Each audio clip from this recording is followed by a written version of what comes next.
പിതാവിൻ്റെയും പുത്രൻ്റെയും പരിശുദ്ധാത്മാവിൻ്റെയും നാമത്തിൽ ആമേൻ. എൻ്റെ പ്രിയപ്പെട്ടവരെ, ഏപ്രിൽ 10 വെള്ളിയാഴ്ച, അമ്മേ പരിശുദ്ധ അമ്മേ, അമ്മേ പരിശുദ്ധമേ, ദൈവമാതാവേ, കൃപാസനത്തിലൂടെ ഞങ്ങൾക്കും ഞങ്ങളുടെ ദേശത്തിനും അമ്മ മധ്യസ്ഥം തേടി തന്ന എല്ലാ അനുഗ്രഹങ്ങൾക്കും കൃപകൾക്കും ഞങ്ങളിപ്പോൾ ഹൃദയം നിറഞ്ഞ നന്ദി പറയുന്നു.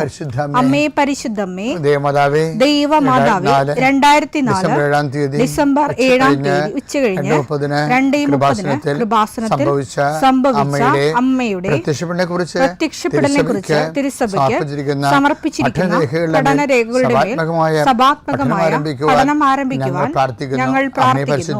അമ്മേ പരിശുദ്ധമേ, ഭൂസ്വർലോകങ്ങളുടെ രാജ്ഞിയായ അങ്ങേയ്ക്ക് ഭൗമസംരക്ഷണത്തിനായി പ്രപഞ്ചപ്രകൃതിയെ തന്നെ തിരുസഭ പ്രതിഷ്ഠിക്കുവാൻ ഈ പ്രത്യക്ഷീകരണം വഴി ഇടയാക്കണമേ. പരിശുദ്ധമേ, ജപമാല മാതാവേ, സകല കൃപാസനം പ്രാർത്ഥനയോടും ചേർത്ത് ഞങ്ങളിപ്പോൾ പ്രാർത്ഥിക്കുന്ന ഈ കുടുംബത്തിന്റെ പ്രത്യേക നിയോഗം പറ മക്കളെ.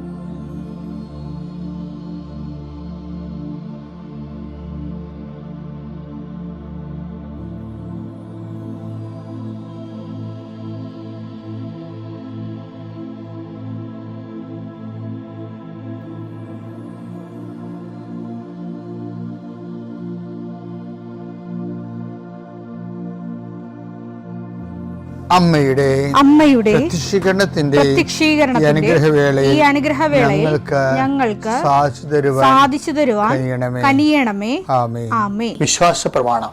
സർവശക്തനായ പിതാവും ആകാശത്തിന്റെയും ഭൂമിയുടെയും സൃഷ്ടാവുമായ ദൈവത്തിൽ ഞാൻ വിശ്വസിക്കുന്നു. അവിടുത്തെ ഏകപുത്രനും ഞങ്ങളുടെ കർത്താവുമായ ഈശോ മിശിഹായിലും ഞാൻ വിശ്വസിക്കുന്നു. ഈ പുത്രൻ പരിശുദ്ധാത്മാവിനാൽ ഗർഭസ്ഥനായി കന്യകാമറിയത്തിൽ നിന്ന് പിറന്ന് പൊന്തിയോസ് പീലാത്തോസിന്റെ കാലത്ത് പീഡകൾ സഹിച്ച് കുരിശിൽ തറയ്ക്കപ്പെട്ട് മരിച്ച് അടക്കപ്പെട്ട് പാതാളങ്ങളിൽ ഇറങ്ങി മരിച്ചവരുടെ ഇടയിൽ നിന്ന് 3-ാം നാൾ ഉയർത്ത് സ്വർഗത്തിലേക്ക് എഴുന്നള്ളി സർവശക്തിയുള്ള പിതാവായ ദൈവത്തിന്റെ വലതുഭാഗത്തിരിക്കുന്നു. അവിടെ നിന്ന് ജീവിക്കുന്നവരെയും മരിച്ചവരെയും വിധിക്കുവാൻ വരുമെന്നും ഞാൻ വിശ്വസിക്കുന്നു. പരിശുദ്ധാത്മാവിലും ഞാൻ വിശ്വസിക്കുന്നു.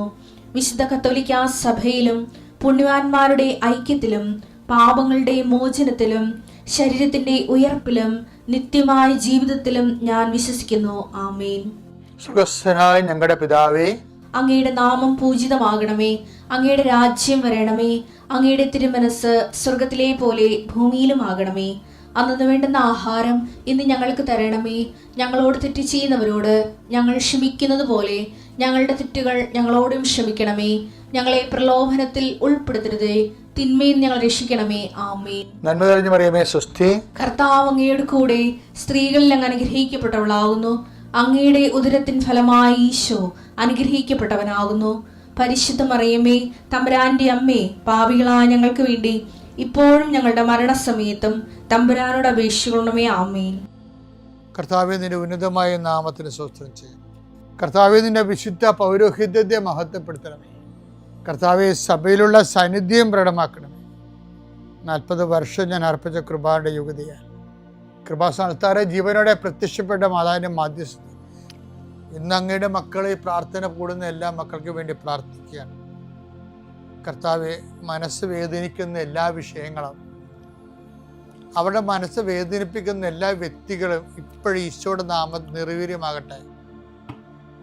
കർത്താവെ, മനസ്സ് വിഷമിപ്പിക്കുന്ന സാഹചര്യങ്ങൾ, ചെയ്തെടുക്കേണ്ട ഉത്തരവാദിത്തങ്ങൾ, മറ്റുള്ളവർ നമ്മളെ പഴി പറയാൻ സാധ്യതയുള്ള എല്ലാ വിഷയത്തിൻ്റെ മേലും കർത്താവിൻ്റെ കരുണ ചൊരികയും നിങ്ങളെ കർത്താവ് ഇന്ന് നിലനിർത്തി തരികയും ചെയ്യട്ടെ. നിങ്ങൾ പോകുന്ന വഴികൾ, കണ്ടുമുട്ടുന്ന വ്യക്തികൾ, ചെയ്യുന്ന കാര്യങ്ങൾ, യാത്ര ചെയ്യുന്ന വാഹനങ്ങൾ, ഒപ്പിടുന്ന പേപ്പറുകൾ, കൈമാറുന്ന രേഖകൾ, കഴിക്കുന്ന മരുന്ന് എല്ലാം മാതാവിൻ്റെ മധ്യസ്ഥത്തിൽ യേശുനാമത്തിൽ അനുഗ്രഹിക്കപ്പെടുകയും നീ ദൈവത്തെ അനുഭവിക്കാൻ ഇന്ന് നിന്നെ സഹായിക്കുകയും ചെയ്യട്ടെ. നിത്യം പിതാവും പുത്രനും പരിശുദ്ധാത്മാശ്രേഷ്ഠ നീക്കുവാണ്. എൻ്റെ പ്രിയപ്പെട്ടവരെ, ഈ നമ്മളിതിൽ ജ്ഞാനസ്ഥാനത്തെക്കുറിച്ചാണ് ഇപ്പം ചിന്തിക്കണത്. കാര്യം സഭയിലേക്ക് ജനങ്ങൾ ജ്ഞാനസ്ഥാനപ്പെടുന്ന ഒരു ടൈമാണിത്. എന്താണ്, ശനിയാഴ്ച പെസഹ ജാഗ്രതയല്ലേ, ജ്ഞാനസ്ഥാന വെള്ളം നമ്മൾ ആശീർവദിച്ച് വെക്കുകയും ഞങ്ങൾ സിംഗപ്പൂർ ധ്യാനിപ്പിക്കാൻ ചെന്നപ്പോൾ അവിടുത്തെ അച്ഛൻ ഞങ്ങളോട് പറഞ്ഞു, സിംഗപ്പൂർ 3200ഓളം മനുഷ്യർ, ചൈനക്കാർ ഉൾപ്പെടെ ഉള്ളവർ വേദപാഠം പഠിച്ചുകൊണ്ടിരിക്കുകയാണ് 1 കൊല്ലമായിട്ട്. അപ്പോൾ അവർ ഈ പെസഹയ്ക്ക് ജ്ഞാനസ്ഥാനപ്പെട്ട് കാണും. അപ്പം ലോകം മുഴുവൻ ഇങ്ങനെ ഒരു 1,100,42 ആയില്ലേ ഇപ്പം കത്തോലിക്കർ. ഇപ്പോഴാണ് ആ കണക്ക് വിട്ടിരിക്കുന്നത്. അപ്പോൾ എൻ്റെ വിഷയം എന്ന് പറയുന്നത്, ഇപ്പോൾ 20,000 പേരോളം ഫ്രാൻസിൽ ഈ ദിവസങ്ങൾ ജ്ഞാനസ്ഥാനപ്പെട്ടു. പല രാജ്യങ്ങളും അങ്ങനെ നടക്കുന്നുണ്ട്, കർത്താവിൻ്റെ വിശ്വസിച്ചുകൊണ്ട് നിത്യജീവൻ പ്രാപിക്കുന്നത്. ഇപ്പം സഭയോട് നമ്മൾ ചോദിക്കുമ്പോൾ, നമ്മൾ ജ്ഞാനസ്ഥാന വ്രതം നവീകരിക്കത്തില്ലേ, അപ്പോഴ് പെസഹ ജാഗരത്തിൽ ഒരു ചോദ്യം ചോദിക്കും. ജ്ഞാനസ്ഥാന വ്രതം ആശീർവദിക്കണ ഇടയ്ക്ക് എന്താ ചോദിക്കണത്? നിങ്ങൾ പിശാചിനെ ഉപേക്ഷിക്കുന്നു എന്ന് ചോദിക്കത്തില്ല. അവരുപേക്ഷിക്കുന്നു എന്ന് പറയും. പിന്നെ അച്ഛൻ ചോദിക്കുന്ന അവൻ്റെ ആർഭാടങ്ങൾ ഉപേക്ഷിക്കുന്നു എന്ന് ചോദിക്കും. അപ്പോൾ ആർഭാടം എന്താണെന്ന് ആൾക്കാർക്കറിയത്തില്ലേ, ഈ അച്ഛനെ അറിയാമെന്നറിയത്തില്ല. അപ്പോൾ ആർഭാടങ്ങൾ ഉപയോഗിക്കുന്നത്. അപ്പോൾ ആൾക്കാർ രാത്രിയാണ് സംഭവിക്കണത് ഈ ചോദ്യങ്ങളൊക്കെ വളരെ. അപ്പം കുറച്ചൊരു ഉറക്കമായിരിക്കും. എന്തായാലും അവർക്കൊരു പിടിയും കിട്ടത്തില്ല. എന്തായാലും പറയും ആർഭാടം ഉപേക്ഷിക്കണമെന്ന് പറയും. ഈ 90% ആൾക്കാരും പിശാചിൻ്റെ ആർഭാടം എന്താണെന്ന് അറിയത്തില്ല. ഉപേക്ഷിക്കണമെന്ന് വെറുതെ പറയണതാണ്. എന്താണ് ഉപേക്ഷിക്കണമെന്ന് അറിയാൻ പാടില്ലാതെ ഉപേക്ഷിക്കും. എന്താ ശരിക്കും പറഞ്ഞാൽ, lure of sin, do you deny the lure of sin, LURE, lure of sin എന്ന് വെച്ചാൽ പാപത്തിൻ്റെ പ്രലോഭനങ്ങളെ നിങ്ങൾ ഉപേക്ഷിക്കുന്നുവെന്നാണ്. പാപത്തെ ഉപേക്ഷിക്കുന്നു മാത്രമല്ല, പാപത്തിൻ്റെ പ്രലോഭനങ്ങൾ വെച്ചാൽ പാപം. ഇപ്പോൾ ഒരുത്തൻ വെള്ളം അടിച്ചു, വെള്ളം അടിക്കണമല്ല പ്രശ്നം, അതിനുശേഷം അവൻ കിൻഡായിട്ട് നടക്കും. എൻ്റെ ആർഭാടം അതാണല്ലേ. അപ്പം ഈ ആർഭാടത്തിൽ വേറൊരു സാധനമുണ്ട്. ചില ആൾക്കാർ വെള്ളം അടിച്ച് വീട്ടിൽ വന്നെ എന്താ അറിയാവുക, അതുകൊണ്ട് കുറച്ച് സേഫായിട്ടുള്ള കാര്യങ്ങൾ നടക്കും. എന്ന് പറഞ്ഞാൽ ഭാര്യ ആവശ്യമില്ലാത്ത കാര്യങ്ങളൊക്കെ സംസാരിക്കത്തില്ല, മക്കൾ സംസാരിക്കത്തില്ല, അപ്പന് വെള്ളമാണെന്ന് പറയും. അപ്പം അത് കേൾക്കണുണ്ടേ. എന്ന് വെച്ച് കഴിഞ്ഞാൽ ആവശ്യമില്ലാത്ത കാര്യങ്ങൾ സംസാരിച്ചിട്ട് ചെല്ലത്തില്ല. അതിൻ്റെ സുഖമുണ്ട് ശരിക്കും പറഞ്ഞാൽ. ചുമ്മാ 2 വീശി അവിടെ ഇരുന്നാൽ മതി. അതാണ് ആർഭാടം എന്ന് പറയേണ്ട കാര്യം. പാപത്തിന് ഇതുപോലെ പാപത്തിന് അതിൻ്റെ ആർഭാടങ്ങളുണ്ട്. അത് നമുക്ക് തരുന്ന സന്തോഷങ്ങളാണ്. ഇപ്പം എന്തുകൊണ്ടാണ് ഇപ്പം നിങ്ങൾ ചിലർ 8ാം ക്ലാസ്സിലെ പിള്ളേർ വരെ, ഞാൻ കഴിഞ്ഞ ദിവസം പറഞ്ഞില്ലേ, ഇത് ലിപ്സ്റ്റിക്ക് തേച്ചവൻ്റെ കുർബാന സ്വീകരിക്കാൻ വരും. ഇപ്പം ഞാൻ ഈ കുർബാന കൊടുക്കുന്ന സമയത്ത് കിടന്ന് ബഹളം ഉണ്ടാക്കേണ്ട ശരി, എന്തിനാ അവർ ലിപ്സ്റ്റിക്ക് തേച്ചുകൊണ്ട് ഈ കുർബാന സ്വീകരിക്കാൻ വരണത്? കുർബാനയെ വരെ ലിപ്സ്റ്റിക് ചുവപ്പ് നിറവായിരിക്കും. എന്താ അവർ ഉദ്ദേശിക്കുന്നത്? അതുകൊണ്ട് ഇത് പണ്ട് ചെയ്യുമായിരുന്നു ചിലരേ ചെയ്യത്തുള്ളത്. പണ്ട് ഈ നാടക നടിക്കാരും സിനിമാ നടികളൊക്കെ ചെയ്തുകൊണ്ടിരുന്നത്. ഇപ്പം 8ാം ക്ലാസ്സിലെ പിള്ളേരൊക്കെ ചെയ്യുന്നുണ്ടത്, 10ാം ക്ലാസ്സിലെ പിള്ളേർ ചെയ്യുന്നുണ്ട്, ചില ചെയ്യുന്നുണ്ട്. പക്ഷേ ഉദ്ദേശിക്കണത് എന്താണ്? അതുകൊണ്ട് ഉദ്ദേശിക്കുന്നത് മാക്സിമം ഇന്ത്യയിൽ അത് ചെയ്യുമ്പോൾ ഉണ്ടാകുന്ന കുഴപ്പം. ഇപ്പം മദാമ അത് ചെയ്തുകൊണ്ട്, ഇപ്പം വെള്ളക്കാരത് ചെയ്തുകൊണ്ട് നമുക്കത് കുറ്റം പറയാൻ പറ്റില്ല. ഞാൻ ചെന്ന രാജ്യങ്ങളിലെല്ലാം അവർ ചെയ്യുന്നുണ്ട്. കാര്യം അവിടെ ചുണ്ടെന്ന് പറയുമ്പോൾ രാവിലെ എഴുന്നേൽക്കുമ്പോൾ തന്നെ വരണ്ട് പിടിക്കുക. നമുക്കും വരണ്ട് പിടിക്കും. അപ്പം അവർ അവിടെ എന്തെങ്കിലും ചുണ്ടിൻ്റെ വരൾച്ച എന്ന് പറയുന്നത്, അവരത് എന്തെങ്കിലും ഒരു സംഭവം അവിടെ തേക്കും. ആ ലിപ്സ്റ്റിക് ആണെങ്കിൽ കുറച്ചുകൂടി അവിടെ ചോന്നിരിക്കും.